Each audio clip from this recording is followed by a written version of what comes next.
Hi guys, and a big welcome to day four, to day 10 of the WTA finals. It's been a long 10 days, but it's been a fantastic 10 days. And yeah, the big news today, big news coming out. World number two, Iga Swiatek, is out. Despite her win over Dasha Kazakina 6-1, 6-love today. We had the Krejcikova match against Coco Gauff, and I think there was a feeling that Krejcikova could do that on these courts here in Riyadh, and she certainly did that. She took Coco Gauff out in straight sets, and in doing so, catapulted herself to the top of the group. So Iga Swiatek out of the tournament, won two matches, but still goes out because of her loss to Coco Gauff in straight sets the other day. So that's a big news. On today's show, please do send your questions in. I have an amazing guest who will be joining me in about a minute's time, and that is John Morris, the super agent, the ex-agent of Nick Kyrgios, and currently works for 72 Group, and they look after Andrei Rublev. They look after Dasha Kazakina, so we'll be getting his insight into that. And also Alex Di Manua. He will be coming to us from Turin live, so the ATP Finals live. Now, before he jumps on, I also want to let you know we just had a big match tonight in the doubles. And first, well done, Gaby and Erin. Gone 3-0. They won a 10-6 in the third set against Dolehide Kravchuk earlier today. So a brilliant round robin stage for Gaby and Erin, but they now in their group it was another 3-set match. Nearly every doubles match that we've had in that group has gone to a third set, and Irani and Paolini had multiple match points. They ended up losing in that tiebreak. It went to a third set tiebreak. You got to watch it. Irani served a double fault with an underarm serve at one point, and Chan Kudermetova won 11-9 in the third. So they make their way through to the semi-finals, where they will play Townsend and Siniakova, and then Gabby Dabrowski and Erin Routliffe. After their fantastic group stage, they will play against Melikar and Perez tomorrow. Now, I believe we have a John Morris in the house. John, yeah, there he is. Coming. Very cool. We've got live from Riyadh to live to Turin. How's things? all good. Apologies, I'm actually out on the street. We've just finished the round of media duties, so we just come for dinner. So I've nipped out from the restaurant to join you guys. Looks a bit cooler in Turin than it is in Riyadh right now. Yeah, a bit of a surprise. Luckily, I bought some warm clothes and got some extra padding to keep me warm, so all good. And John, to start with, before we get to Turin, and I want to hear all about the ATP finals, but we have been coming, this is our 10th night in a row that we've been live from Riyadh. And on the 10th day of Christmas, Dasha Kazakina got called up last minute to play Iga Swiatek today. And haven't seen her around all week. It's that kind of weird. You're kind of thinking, I'm not got a chance. I'm not playing. She's obviously around. Smart. She's practicing. So from the team's point of view, was that a shock? And how do you then manage to deal with that kind of last minute coming in and playing a match like that? Yeah, well, we got notified yesterday that Pegula was withdrawing. I mean, Dasha's going on holiday tomorrow. That was the plan. So when it looked like she wasn't going to qualify for the finals, and then Navarro withdrew, making her the ninth alternate. I mean, yeah, her holidays were set. She knew it was very unlikely that she was going to get in and play all three matches. And then her coach was leaving yesterday. Flavio was due to fly home last night, so then we had to change his flights and keeping him around for one more day. Essentially she's been sitting around all week twiddling her thumbs and holding a few voodoo dolls and hoping that something happens. But I mean, no, look, all jokes aside, it's not easy. It's really not easy. And you yourself will know that the guys there or girls there, they don't get a lot of hitting time and things like this. So to prepare has not been easy. And then knowing that regardless of result, your season's ending the next day, it's not been an easy one for her. And obviously sausage and egg in as far as the results go shows that. So yeah, I didn't see any of it. I know she'll be massively disappointed, but Egan must have played very well as well.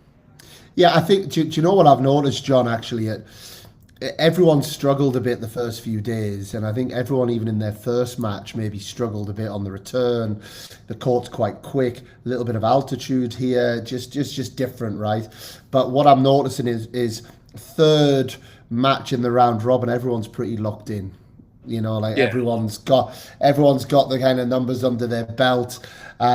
Ega's obviously had a couple of tough matches. She knew she needed to win that match to give herself a chance to go through.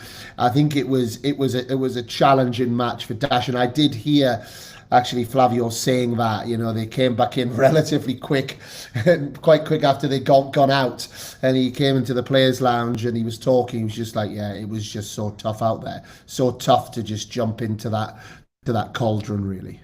Yeah, I mean, if you're coming in third match into a round robin group, you're almost a standing start. It's not easy in so many different aspects from a physical point of view. Getting used to the conditions, being match groove, being used to what the court's like, the situation, the environment, and then also you add in the fact that your season's done the next day. I mean, I'm not making excuses for her. I mean, she had an amazing season. She's done incredibly well. Just fell a little bit short in qualifying for the finals. But yeah, I mean, it is what it is. I mean, it was a bonus match. It was a great opportunity to pick up 200 points and sort of put some distance between her and the next person behind. It wasn't to be. And Celavi, she's off to the Maldives tomorrow. Life could be worse. Just before I do move on to the guys, John, when I spoke to Dasha 2 or 3 years ago on the podcast, which you kindly set up, thank you very much, and she was awesome. You know, she's such a great girl. But one of the things that really stood out to me, she talked about how she got to the top end of the game, but she wasn't ready for it. So her ranking was whatever it was, close to top 10. And at that time, she wasn't ready for it. But, you know, she's obviously dropped off and she's made her way back now. It feels like she's ready for this to be a sustainable time at the top of the game if her body takes care of itself. Yeah, well, I think since she was last on the pod, she was top 10. She fell to about 70 in the world. And then the last 3 seasons, she's finished top 20, 2 of which were top 10. So last 3 years, she's been one of the most consistent performers, and dealing and understanding what it takes and what's required to stay at the top end. I mean, she's probably, proof's in the pudding, but she's been one of the most consistent performers the last 3 years, and hopefully it continues. And to take you to Turin, obviously two of your boys at the management group, one of them courtesy of Novak Djokovic's season coming towards the end, but Andrei Rublev, Alex de Minaur. I guess from a fan's perspective, because I'm a big fan, right? For me, I look at the year just from without kind of studying the year, and I think poor de Minaur's had a great year. De Minaur's had a great year. I know he had some injuries, but I kind of think Andrei Rublev's not had a great year yet. There he is. You know, I guess that's testament to what a player he's become, that we almost have the perception he's not had a great year, but he's still made it to the year-end finals. Yeah, well, I mean, it's his 5th straight year in qualifying. And actually a bit of a crazy stat. So they're the 2 years here of the next gen. And then from that point, he qualified for the next gen for 2 straight years. First main year on tour, he didn't qualify for the finals, and then he's qualified for the finals every year since. So, I mean, with regards to next gen and main tour finals, he's been in them 7 out of 8 years. So, again, another incredible performer and consistent. And you're right, actually, we were talking about it earlier with him and Alex. And I mean, he won Madrid and made final in Toronto, but outside of that, it's not been what he would expect. So, I mean, fingers crossed he can finish the year strong, set himself up for next year, and put in a good show in here. And then on Alex, I mean, in many ways, it's been his best year, and probably one of his most painful. He had to withdraw in the quarters from Wimbledon, not take to the court. Yeah. He was on one leg against Jack in the quarters at the US, having not played between Wimbledon and the US. Yet to find himself in the finals here is testament to what a great year he's had. And give us a little insight. They've been hearing about me here in Riyadh. I think they've kind of modelled Riyadh a little bit on Turin. It's a smaller stadium, smaller setup, but just the way that you have the player lounge overlooking the practice court. We actually have 3 practice courts in a row. They don't have to go across the road like in Turin. But it's give us a little insight. How's Turin looking? How's it feeling? Are they ready for this big showcase event? Well, before I talk about Turin, there's been lots of talk about the crowd in Riyadh, and I think the WTA have been hit with a shit stick the last couple of years with the finals. Dasher has said, without a doubt, Riyadh has been the best event on tour this year. Okay, the crowds aren't quite what they would like, but I don't think there's any question the WTA have upped their game and done what they should have done. Absolutely. So kudos to them on that. With regards to Turin, I always thought the O2 is the best indoor venue in the world, followed by Madison Square Garden. But so far, what I've seen here, I've been very, very impressed. The ATP have done an incredible job with the FIT, the Italian Tennis Federation, put on a great event. We've just done all the media and whatnot tonight, but really impressed with what I've seen so far on site. Only one practice court, but it's great because at practice today on the centre court, they were letting kids in from local clubs and schools. Nice. There was, I would say, 4,000 kids in there today watching the guys practice. Yeah, no, it was very impressive. And again, what they've done is stream all the courts, so they do. Yeah, can tune in and watch the practices and whatnot. Excuse me, I'm starting to shiver. It's cold, so excuse me if I start to sound a bit odd. But no, what the ATP have done here and in Turin, it's been really good. The court's a little bit slower this year than it has been in previous years. Because Paris was quick. Paris was rapid last week. So just to give you a little bit of background, so Andre essentially just needed to do better than Casper this week to move ahead of him in the race. Casper sort of been treading water a little bit since the US. So we were quietly confident that he would have overtaken him, and then obviously with Novak withdrawing, that obviously helped what we were hoping to achieve. But the decision was made. Obviously, Andre's been struggling with an abdominal issue since Asia. So we sort of took the opportunity to withdraw and come to Turin early to prepare, because the court has in previous years been that much quicker. So to get here, it was a bit of a pleasant surprise to see that they'd slowed it up a bit. And so I think I think it will benefit both our guys. I think it will also benefit players like Alcaraz and these some of the bigger hitters, some of the more players that like to come forwards, and if they've got a bit more time, a bit more dangerous, I think it's going to benefit them. It's going to be interesting. But while I've got you, John, just for a couple more minutes, coming from the agent side, one of the things I've been asking everyone, I've had like different players. So I've had Harry Heliovara and Henry Patton jumped on. We had different players that have played it previously. But from an agent standpoint, how important, I guess, commercially, when you're looking at commercial opportunities for your players, how important is it that they are part of this showcase event in Turin? It's really important. So once the guys, so we reach out to brands all the time. You get yeses, you get nos, you get some that leave the door open. As soon as the guys were confirmed as qualified, we sent out emails to everyone that we were sort of in discussions with, say, I'll just let you know, these guys are qualified, blah, blah, blah. And then where the door was slightly left open, it was like, oh, fantastic, we'd like to re-engage and look at doing something for 25 or 26 and stuff.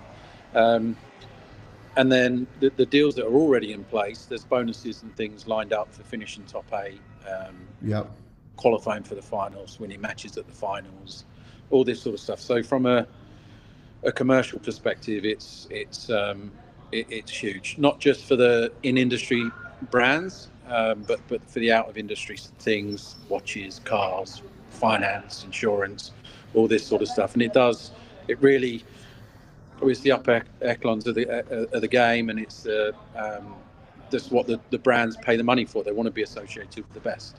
I guess if you were to compare it with football, it would be your sort of your top half Premier League as opposed to your top 4 Champions League qualifiers. It's big. It's big.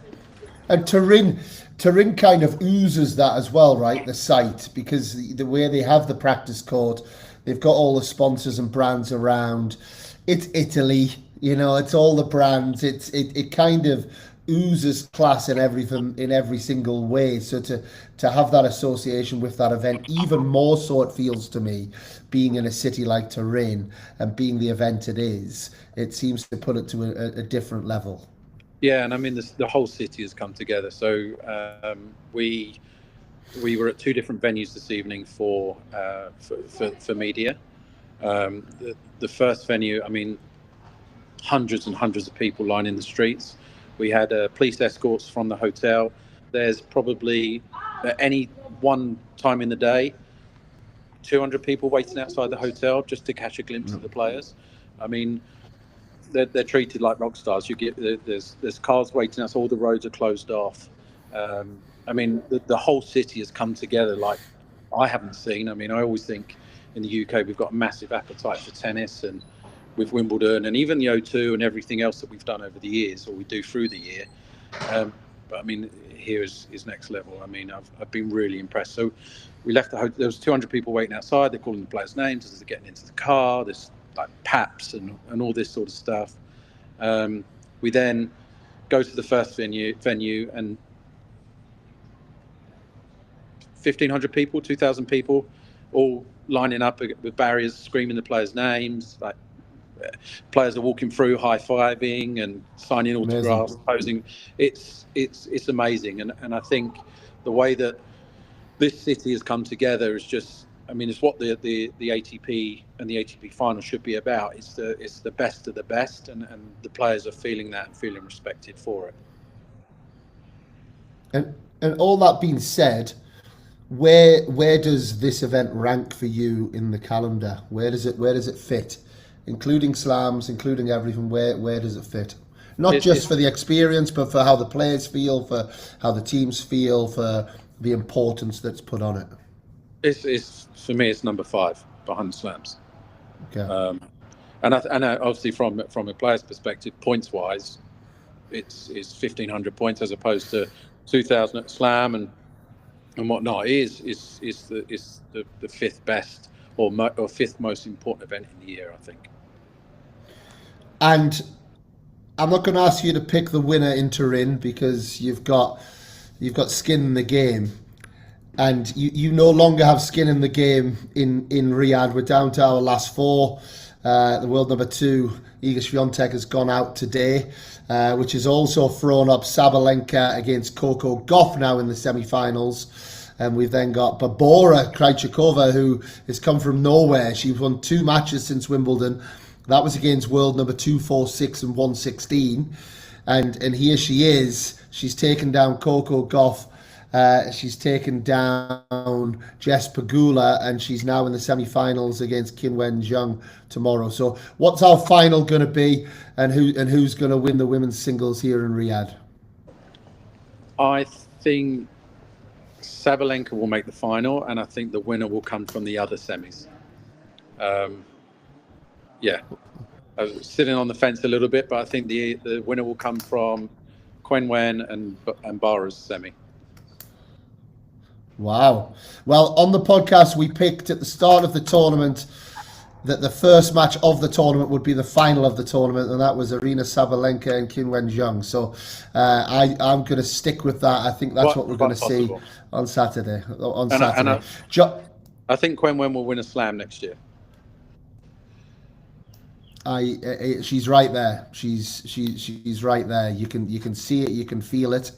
And yeah, she's gone into that superstar place. And having seen her in Asia, spending time, I was in China for 3 weeks, and seeing what a star she is there and how she handles that as well. Yeah, like got mad respect for it, really. So yeah, so it's going to be interesting. John, go and get into the warmth. I will. Good luck to everyone, and a big thank you for joining us. No, thanks for your time. See you, mate. Take care. Top man, cheers. See you later, John. So there we have it, John Morris from Turin. And yeah, what a great insight. I love that. And just, a couple of little ones. Yeet said hi, a big hi to you.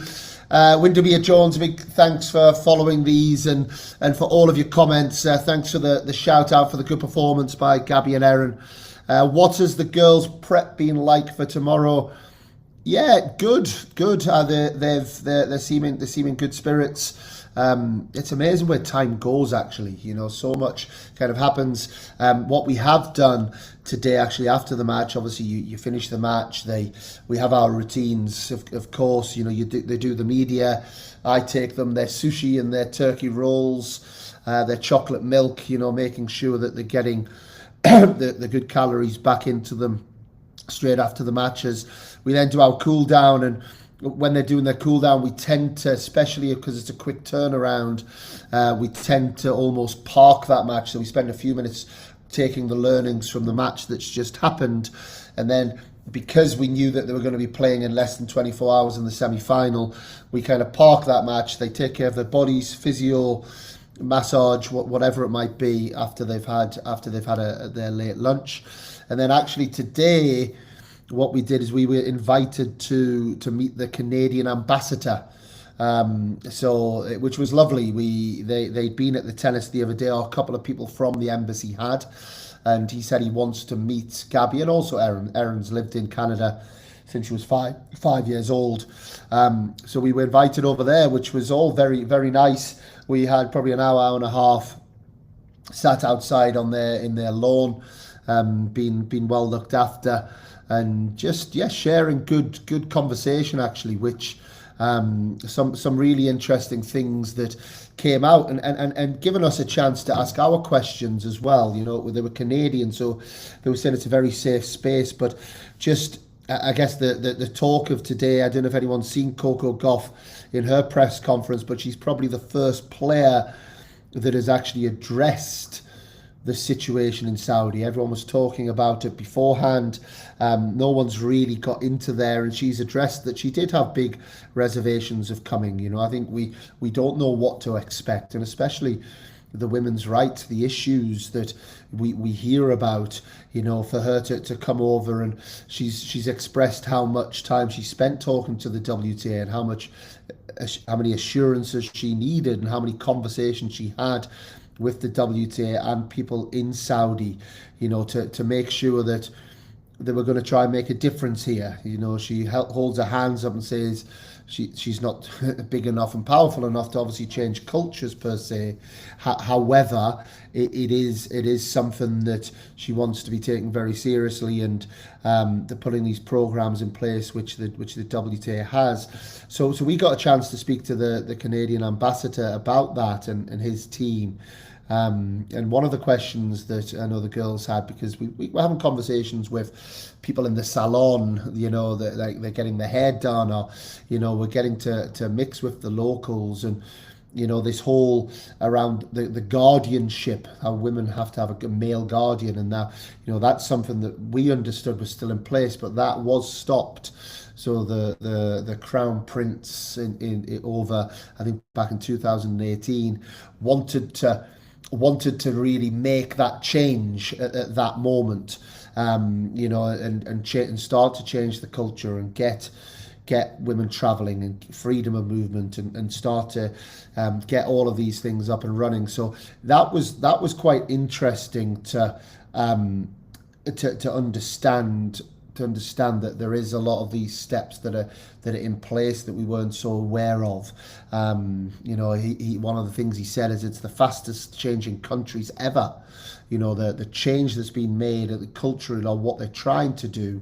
Obviously, there's still a long way to go. There's still things that they said they wouldn't agree with, of course, as none of us would. But if nobody is here and nobody is engaging in these conversations, then change is not going to happen. So we also asked about the sports washing, and I challenged them a little bit, the optic of not having many people in the crowds. Now, granted, the last couple of days crowds have been much better, certainly for the singles matches, the evening matches. What I'm hearing, it's going to be excellent tomorrow and Saturday. But I challenged that because one of the things he said was the kind of the Ronaldo coming in on the football side. That's like part of a bit of a rebranding of the kingdom. But obviously with the other sports, you said that there is a lot more nuances to it, and this is about cultural difference. You know, in Saudi, you know, there's a lot of overweight people, there's a lot of people that aren't exercising. 70% of adults play video games, but they don't get out there and do sport. So kind of having these sporting events and having, you know, change in culture, that sport and being active from not even the performance level, but just from an activity level for the country and the health benefits is massive, but also for inspirational reasons. And where we got to in that conversation is it's been an amazing event. They've done a fantastic job. For me, the number one thing is they need to fill seats, and certainly getting young girls that can see these amazing women, the best athletes in the world, having a chance to see them on their doorstep is just something that, for me, they've missed a massive trick. You know, from the schools, you know, get people in. You know, it's not about making money from ticket sales. It's about getting people in. And if that, the health benefits, the inspirational benefits is what they're after, they've maybe missed a little bit of a trick the next couple of days. So some of those conversations, I think, will go into some good hands, and hopefully next year we will see that from day one. So that was that, and then we got back, and then we've done our video work.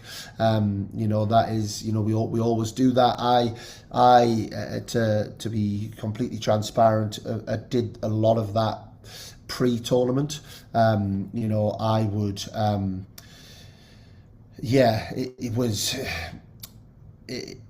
we knew the 7 players that were going to be in the event already, so I kind of have big documents on all the players, from videos, from match analysis. I'd done a lot of that work in advance, and then obviously we're watching the matches here as well and watching those together going through. You know, this is a team, they play Melachar Perez tomorrow. It's a team that play big tennis. It's a team that can put in great performances. I've had a couple of great wins here at the event. So yeah, we will know their tendencies. I'm sure they'll know Gaby and Erin's to a degree, and it will be ultimately who performs, who executes, who's able to turn up and do it on the day.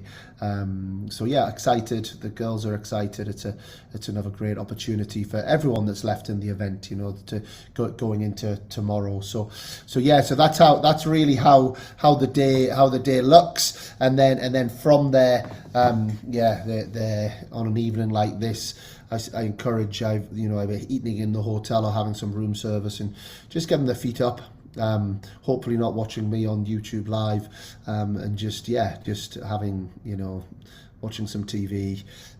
I know that some players like to watch a lot of matches and get a feel and start to understand tendencies even more and give the visual. Some players like to fully switch off. So I'm sure that all the semi-finalists going into tomorrow will be prepared, and yeah, we'll see what it brings. In terms of me today, I think I've almost hit the 30-minute mark, so I'm gonna head off. I've got my last little bits of preparation to do, and I still run the sort of tennis academy back in Spain, so I've got a couple of people I need to get back to before we get our head down before another exciting day tomorrow, starting with Gaby Dabrowski and Erin Routliffe. They're the first match up at 3:30 tomorrow against Melachar and Perez. Then we have Sabalenka, I believe. That's the next match against Coco Gauff, which many people would have thought might be the final, but we get that match in the semi-finals. And then we have Qinwen Zheng against Barbora Krejcikova in the second semi-final. And then, so it's going to be late. It's going to be late. You've then got Townsend, Siniakova against Chan and Kudermetova in the second doubles semi-final. So it's a great ticket to have. We're going to have the Canadian ambassador and his team behind us. We've just sorted out, I think, 15 or 20 tickets for them this evening. So they'll be coming out. Everyone, thank you for the support. Thank you for the lovely messages that people have been sending. I do pass them on to the girls. We're having a lot of fun out here. We plan on, we either go through or we go down fighting, but we'll do it, and we'll have fun doing it, and we'll see how it goes. But I will be back with you same time tomorrow to report on the day, the semi-final day, and then review the finals on Saturday. So all the best to everybody. Thank you. But until next time, I'm Dan Kiernan, and we are Control the Controllables.